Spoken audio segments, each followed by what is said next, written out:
Hi. അപ്പോൾ ദേ ഇന്ന് പഴം കൊണ്ടൊരു സ്നാക്കാണ് ഉണ്ടാക്കാൻ പോകുന്നത്.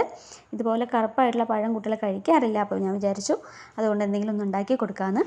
അപ്പോൾ ദേ പഴം ഒന്ന് ചെറുതായി കട്ട് ചെയ്തൊന്ന് നെയ്യിലിട്ട് വഴറ്റിയെടുത്തിട്ടുണ്ട്.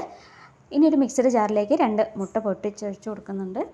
ഇനി അതിലേക്ക് 1/2 കപ്പ് പഞ്ചസാരയും 1/2 കപ്പ് മൈദയും ചേർത്ത് ഏലക്കായും കൂടെ ചേർത്ത് ഒന്ന് നന്നായിട്ട് അടിച്ചെടുക്കാം. ഇനി നമുക്കതൊന്ന് ഒരു ബൗളിലേക്ക് ഒഴിച്ച് കൊടുക്കാം. നമ്മൾ ആദ്യം വഴറ്റി വെച്ചിരിക്കുന്ന പഴം ഇതിലേക്കിട്ട് നന്നായിട്ടൊന്ന് ഇളക്കി കൊടുക്കാം. കുറച്ച് തേങ്ങ ചിരവിയതും കൂടെ ചേർത്ത് നന്നായിട്ടൊന്ന് മിക്സ് ചെയ്ത് കൊടുക്കാം.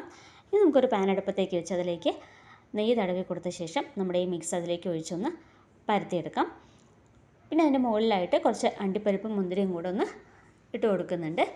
എന്നിട്ട് നമ്മൾ അടച്ച് വെച്ച് ലോ ഫ്ലെയിമിലിട്ടിട്ടൊന്ന് വേവിച്ചെടുക്കാം, അല്ലെങ്കിൽ അത് കരിഞ്ഞു പോകും അടിയിൽ. അപ്പോൾ ഇതൊന്ന് ലോ ഫ്ലെയിമിലിട്ടിട്ടൊന്ന് വേവിച്ചെടുക്കാം. അപ്പോൾ ഇതേ ഒരു സൈഡ് വെന്ത് വന്നിട്ടുണ്ടെങ്കിൽ നമുക്കതൊന്ന് മറിച്ചിട്ട് കൊടുക്കാം.